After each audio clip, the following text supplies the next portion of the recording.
warahmatullahi wabarakatuh. Waalaikumsalam warahmatullahi wabarakatuh. Oke, di sini saya akan mempresentasikan bagaimana memberi pembelajaran kepada peserta didik kita. Namun kali ini saya akan mengintegrasikan antara mapel kimia dengan KA. Di sini saya akan mencoba dengan metode unplug, di mana mereka itu akan mensimulasikan jaringan saraf, di mana materi utamanya adalah sistem periodik unsur atau atom. Mengapa kita mencoba AI tanpa teknologi? Kita tahu bahwa di dunia pesantren itu memang segalanya serba terbatas, di mana kita lebih mengedepankan yang namanya kolaborasi aktif antar peserta didik. Di sini yang pertama polanya, kita akan melakukan penjelasan bagaimana AI itu mengenali pola, mengenali data, input, dan melakukan outputnya. Sehingga mungkin kita akan melakukan model jaringan saraf, kemudian akan merefleksikan. Habis ini saya akan melakukan demonstrasi ya.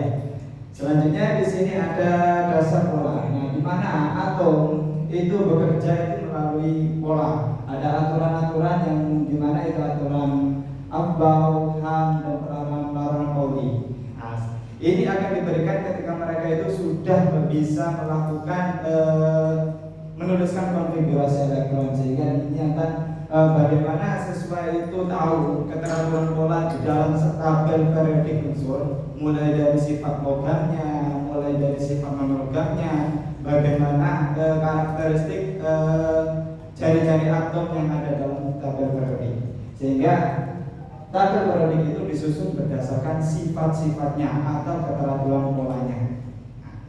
Oke, sehingga dari sini kita akan memvisualisasikan bagaimana AI itu bekerja, bagaimana AI itu mengenali pola seperti dalam tabel periodik. Oke, kegiatannya seperti ini. Selanjutnya ini. Jadi fokus kita akan menjalankan bagaimana pemrograman logika dan pengenalan pola dalam pembelajaran, bagaimana siswa itu bisa bekerja secara kelompok dan berkolaborasi, mengenal bagaimana AI itu bekerja. Simulasinya seperti ini. Kita tahu bahwa saraf di dalam otak ini ketika menemukan pengetahuan baru, dia itu akan saling terhubung. Neuron-neuronnya itu akan saling terhubung, memiliki tangannya. Ketika kita mengetahui, oh ini, oh itu, saraf itu akan saling terikat. Nah, bagaimana kita siswa itu akan menjadi neuron berperan? Ya, dalam pembelajaran mendalam itu ada namanya joyful ya, mereka itu memainkan peran dengan teman-temannya, dan mereka itu akan memegang waktu. Oke, jadi semua siswa nanti itu saya berikan kartu, di mana kartu tersebut ada identitas atomnya, ada konfigurasi elektronnya, ada sifat-sifatnya. Jadi anak-anak akan mendapatkan data. Anak-anak akan mendapat data berupa kartu, sehingga kartu itu akan menjadi identitas mereka. Selanjutnya, mereka itu akan terhubung dengan teman-temannya melalui tali rafia.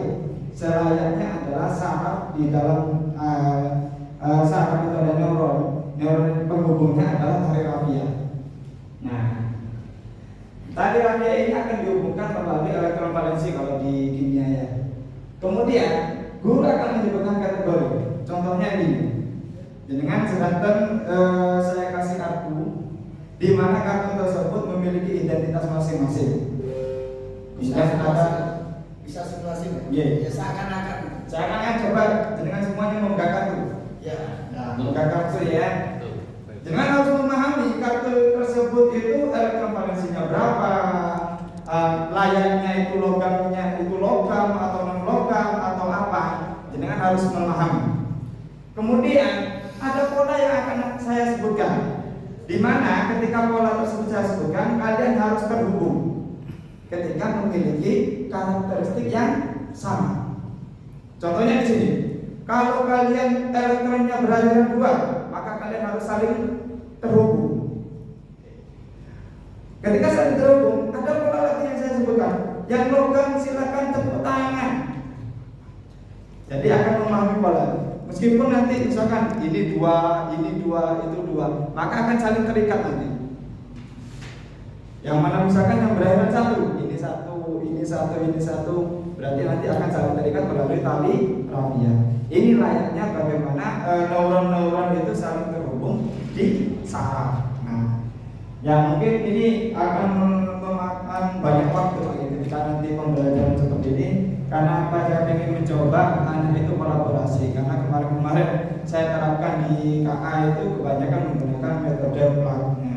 Setelah kemarin melalui pembelajaran KKOJ 3, saya menemukan ide baru dengan ini.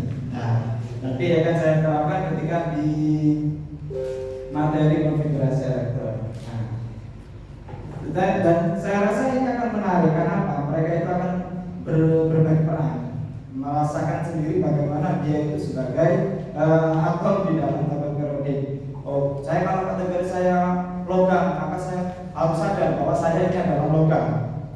Oh, kalau saya elektron valensinya 2, harus berkolaborasi dengan yang sama-sama elektron valensinya 2. Nah, ini yang mungkin sangat tertarik anak-anak ini. Nah, penilaiannya mungkin jadi autentik dari bagaimana itu saling merepresentasikan simulasi dari kelompok mereka dan merefleksikan secara pribadi dan dikuatkan bahwa AI itu juga bekerja seperti itu, yaitu ada data, ada proses sehingga anak-anak itu bisa berkumpul dengan kelompoknya masing-masing, ada output berupa nanti grafiknya. Nah, bagaimana layaknya AI itu bekerja. Nah, ada kolaborasi, ada deskripsi pembentukan jaringan. Nah, nilai spiritual ya ini juga karena kita dari pondok mungkin saya pengen ada visualisasi nilai spiritual di mana hikmah ilahi setiap partikel itu dan sistem mengikuti pola yang tepat ya. Dan AI bukanlah penemuan, ini adalah penemuan pola yang sudah terjadi dalam ciptaan. Sehingga kita tahu bahwa neuron-neuron dalam otak itu saling terhubung bagaimana rumitnya alam semesta. Nah, makanya bagaimana kita dapat memastikan bahwa AI itu dikembangkan melalui nilai-nilai etika dan spiritual, sehingga kita memahami bagaimana kolaborasi kita dengan teman-teman kita, bagaimana kita memahami peran kita sebagai manusia harus di langit seluruhnya. Nah, makanya di sini saya mengkolaborasikan antara literasi ilmiah dan literasi komputasi. AI tidak harus digital, yang utama adalah pola pikir ilmiah dan kesadaran spiritual. Kurang lebihnya semua. Assalamualaikum warahmatullahi wabarakatuh. Waalaikumsalam. Oke, terima kasih Bapak Ibu. Ada inspirasi apa lagi?